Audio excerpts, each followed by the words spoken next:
Timnas Indonesia tengah bersiap menghadapi putaran ketiga kualifikasi Piala Dunia 2026. Meskipun persiapan ini terbilang mepet, media Vietnam justru memberikan pujian kepada PSSI.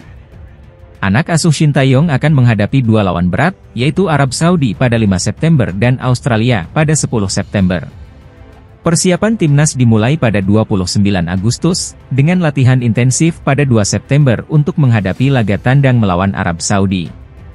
Persiapan yang singkat ini mendapatkan sorotan dari media Vietnam, tetapi mereka memuji langkah PSSI yang dianggap telah bekerja dengan baik dalam mengatur jadwal Liga Nasional, sehingga para pemain bisa dipanggil lebih cepat. Menurut asisten pelatih Nova Arianto, persiapan ini dilakukan agar timnas Indonesia bisa mempersiapkan diri dengan lebih matang menghadapi dua laga krusial tersebut, tulis media Vietnam, TTAU 247. Shin Tae-yong sendiri dijadwalkan tiba di Indonesia pada 11 Agustus bersama pelatih striker baru, Yeom Ki-hun. Dengan persiapan yang mepet ini, seluruh Indonesia berharap timnas Garuda bisa tampil maksimal di kualifikasi mendatang. Skuad Garuda sukses melenggang ke putaran ketiga sebagai runner-up grup F di putaran kedua kualifikasi Piala Dunia 2026 zona Asia. Tim asuhan Shin Tae-yong tersebut mampu menyingkirkan Vietnam dan Filipina di grup F, mengiringi langkah Irak yang meraih poin sempurna dari 6 pertandingan di grup tersebut, yaitu 18 poin. Skuad Garuda selalu kalah ketika bertanding kontra Irak, dan yang terbaru adalah pada Juni lalu di Stadion Utama Gelora Bung Karno, dengan skor 0-2. Di putaran ketiga, lawan-lawan yang bakal dihadapi akan lebih berat, yaitu Arab Saudi, Australia, Jepang, Bahrain, dan Cina. Dalam laga itu, skuad Garuda tidak akan diperkuat oleh dua bek tengah bintangnya, yaitu Jordi Amat dan Justin Hubner. Dengan ketiadaan dua bek tengah ini, praktis Shin Tae-yong hanya memiliki Rizky Ridho dan Jay Itze sebagai garansi starter untuk laga kontra Arab Saudi, mempertimbangkan Elkan Bagot masih tidak dipanggil oleh sang pelatih untuk bulan depan. Namun, pelatih asal Korea Selatan itu biasanya menggunakan 3 bek dalam permainannya. Meskipun masih ada Muhammad Ferrari dan Komang Teguh yang berpotensi dilirik, Shin Tae-yong mungkin akan memilih opsi lain.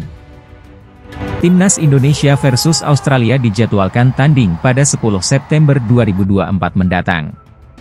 Jelang laga ini, Shin Tae-yong menambah kekuatan dalam staf kepelatihan. Shin Tae-yong merekrut asisten pelatih baru bernama Yeom Ki-hun. Pelatih yang juga berasal dari Korea Selatan itu difokuskan untuk memoles lini serang timnas Indonesia. Yeom Ki-hun akan bergabung dengan timnas Indonesia yang dipimpin pelatih Shin Tae-yong sebagai seorang pelatih striker, tulis laporan Chosun Sports. Yeom Ki-hun menerima tawaran melatih dari Shin Tae-yong bulan lalu dan memikirkannya berulang kali. Ia menerima posisi ini karena keseriusan Shin Tae-yong dan potensi sepak bola Indonesia, lanjutnya. Ternyata setelah skuad Garuda menambah kekuatan, Australia tidak mau kalah. The Socceroos mengumumkan asisten pelatih baru yang akan membantu Graham Arnold. Adalah Luke Wilkshire yang ditunjuk menjadi asisten pelatih baru Australia. Ia merupakan legenda tim dan pernah mencicipi Piala Dunia 2006 dan 2010. Wilkshire akan bergabung dengan tim teknis Graham Arnold yang juga terdiri dari Rene Maulenstein, John Crowley, Adam Barbera dan Hugh Cox, tulis laman resmi timnas Australia. Adapun Wilkshire adalah mantan pemain yang berposisi sebagai bek kanan hingga gelandang. Ia tercatat sudah tampil 80 caps bersama Australia. Skuad Garuda berhasil menembus putaran ketiga setelah finish kedua di putaran kedua pada Juni lalu, bersama Irak dari grup F, menyingkirkan Filipina dan Vietnam. Namun, para pemain timnas Indonesia meminta Shin Tae-yong untuk tidak mengulangi taktik bermain pada sore hari. Hal ini terkait pengalaman laga kontra Irak yang dimainkan jam 4 sore di Stadion Gelora Bung Karno, Jakarta. Shane Patinama, Tom Haye, dan Ivar Jenner menyampaikan keluhan mereka bahwa cuaca sore hari yang panas justru menyulitkan performa mereka. Shane Patinama berkata, ini laga yang dimainkan jam 4 sore, jadi benar-benar menyulitkan. Cuacanya benar-benar, Anda tahu, tidak menguntungkan. Tom Haye menambahkan, harus saya akui, itu tidak nyaman. Kita sudah cukup lama di sini untuk persiapan. jadi saya tahu apa yang akan saya hadapi. Saat sudah sepanas itu, dan kita bermain jam 4. Wajah saya jadi merah sekali, karena panas, saya menyadari itu. Ivar Jenner turut menambahkan bahwa bermain pada malam hari akan lebih baik bagi dirinya dan para pemain lainnya. Di awal, bermain untuk timnas di Indonesia, itu panas sekali, menghadapi cuaca. Saya juga suka pertandingan di malam hari. Pertandingan di malam hari itu jauh berbeda. Putaran ketiga kualifikasi Piala Dunia 2026 zona Asia akan digelar pada September mendatang. Indonesia akan membuka laga dengan bertandang ke Jeddah untuk menghadapi Arab Saudi, sebelum menjamu Australia di SUGBK pada partai kedua. PSSI memastikan tim nasional Indonesia akan tetap menggunakan Stadion Utama Gelora Bung Karno, Jakarta, untuk menjalani laga kandang pertama duel putaran ketiga kualifikasi Piala Dunia 2026 kontra Australia, 10 September mendatang. Awalnya, PSSI merencanakan untuk membawa Marcelino Ferdinand dan kawan-kawan berkandang di Stadion Gelora Bung Tomo, Surabaya, Jawa Timur, pada game melawan Australia. Itu disebabkan rencana kunjungan Paus Fransiskus ke Jakarta, 3 hingga 6 September mendatang. Tempat berubah. Laga putaran 3 kualifikasi FIFA World Cup 2026 akan dimainkan di Stadion Gelora Bung Karno di Jakarta, tulis Takarir unggahan akun Soceroos yang menampilkan foto lanskap SUGBK dan skuad Australia. Arya Sinulinga, merespons unggahan Soceroos itu dengan menyebut bahwa PSSI dalam beberapa hari terakhir telah melakukan koordinasi intens dengan Pusat Pengelolaan Komplek Gelora Bung Karno selaku pengelola SUGBK.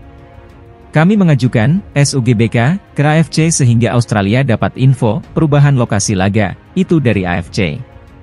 Kami juga sudah lakukan kunjungan ke GBK kemarin, Senin, untuk melihat perkembangan rumput. Kabarnya, PPGBK mencari rumput tertentu untuk bisa dipakai secepatnya untuk pertandingan putaran ketiga, ujar Arya. Lebih lanjut, keinginan PSSI kembali ke SUGBK tidak lepas dari kapasitas besar stadion terbaik di Indonesia itu. Pada 2 laga kandang terakhir Indonesia pada putaran kedua kualifikasi Piala Dunia 2026, lebih dari 60.000 penonton memadati tribun SUGBK. Adapun Stadion Gelora Bung Tomo hanya berkapasitas sekitar 40.000 penonton.